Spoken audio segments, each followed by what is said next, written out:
Hello दोस्तों, आज मैं आप सभी को ऐसे दिव्य स्थान की यात्रा पर ले चल रहा हूं जहां आपकी सर्व मनोकामना की सिद्धि होती है, मन व्याकुल हो तो चैन मिलता है। यह नगर भारत के महाराष्ट्र राज्य में अहमदनगर जिला के रहाता तहसील के अंतर्गत आने वाला एक कस्बा है। शिरडी अहमदनगर मनमाड राज्य मार्ग स्टेट हाईवे 9-10 पर स्थित है। यह नगर मनमाड से 65 किलोमीटर जबकि जिला मुख्यालय अहमदनगर से 80 किलोमीटर की दूरी पर स्थित है। अगर यह कहा जाए कि शिरडी नगर की पहचान साईं बाबा के मंदिर के कारण है तो गलत नहीं होगा। आज वर्तमान में लाखों की संख्या में भक्त साईं बाबा के समाधि स्थल मंदिर में दर्शन करने आते हैं।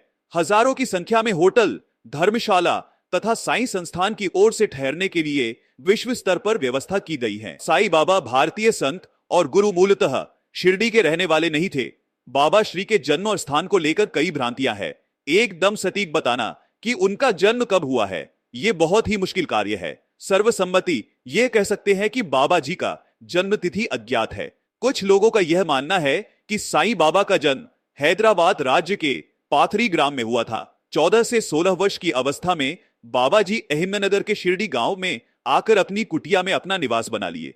कुछ लोगों का यह भी मानना है कि इनका जन्म एक ब्राह्मण परिवार में हुआ था, परंतु माता पिता कौन थे यह भी बता पाना मुश्किल है। मुस्लिम धर्म इन्हें मुसलमान फकीर तो हिंदू धर्म इन्हें हिंदू संत मानकर इनकी पूजा करने लगे। इनके किए जाने वाले कार्य और करिश्मा या चमत्कार के किस्से शिरडी के साथ ही पूरे अहमदनगर में चर्चा का विषय बनने लगा, क्योंकि समस्या कैसी भी हो उसका निदान बाबा चुटकी बजाकर कर देते थे और साथ ही साथ ईश्वर के प्रति सच्ची श्रद्धा का संदेश जनमानस में पहुंचाने लगे। दिन प्रतिदिन इनके भक्तों की संख्या बढ़ने लगी और इनके प्रति आस्था लोगों के मध्य इतना बढ़ गया कि साईं बाबा को ईश्वरीय भगवान का दर्जा दे दिया गया।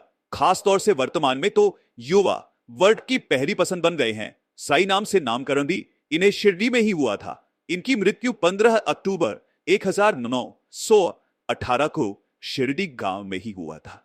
आज श्री साईं बाबा समाधि मंदिर भारत के अमीर मंदिरों में शुमार हो चुका है। साईं बाबा भक्ति, योग, सूफी और कर्म में विश्वास करने वाले एक महान संत है। शिरडी का साईं धाम देश भर में आस्था का एक बड़ा केंद्र है। शिरडी की देखरेख श्री साईं बाबा संस्थान ट्रस्ट करता है। इस मंदिर में लाखों रुपए का चढ़ावा हर साल चढ़ता है। यह मंदिर देश के सबसे धनी मंदिरों में से एक है। देश के अनेक हिस्सों से शिरडी धाम पहुंचने के लिए बस, ट्रेन और हवाई सुविधाएं हैं।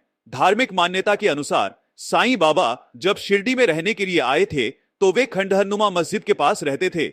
उसका नाम द्वारकामाई रखा था। शिरडी धाम के अंदर साईं बाबा का समाधि मंदिर है। निधन के बाद इस स्थान पर ही उनके पार्थिव शरीर को दफनाया गया था। समाधि मंदिर के पास ही एक बड़े हॉल में साईं बाबा की संगमरमर की मूर्ति है, जिसके दर्शन करने लिए भक्त देश भर के कोने कोने से आते हैं। यहाँ पर साईं बाबा के वस्त्र और अन्य सामान भी रखे गए हैं। मंदिर परिसर में साईं बाबा की धूनी है जो जलती रहती है। ऐसी मान्यता है कि साईं बाबा के दरबार में जो भी अपनी मुरादें लेकर आता है वह उनकी कृपा से पूरी हो जाती हैं। वह खाली हाथ नहीं लौटता है। यह साईं बाबा का चमत्कार है। लेही साईं मंदिर परिसर में बाबा के गुरु का स्थान भी बना हुआ है। यहां पर साईं बाबा बैठा करते थे। मान्यता है कि वहां पर स्थित नीम के पेड़ की पत्तियां मीठी हो गई थी। यह साईं बाबा का प्रभाव था। साईं मंदिर में दिन भर में 5 बार आरती होती है। सुबह 4:15 बजे भूपाली आरती, 4:30 बजे काकड़ आरती, दोपहर 12 बजे मध्याह्न आरती, सूर्यास्त पर धूप आरती और रात 10:30 बजे सेज आरती की जाती है। बताया जाता है कि साईं बाबा जब पहली बार शिरडी आए थे तो वे 3 माह बाद अचानक वहां से चले गए थे। फिर 3 साल बाद बाराती बनकर शिरडी पहुंचे थे। खंडोबा मंदिर के पुजारी ने सबसे पहले उनको साईं नाम से पुकारा था।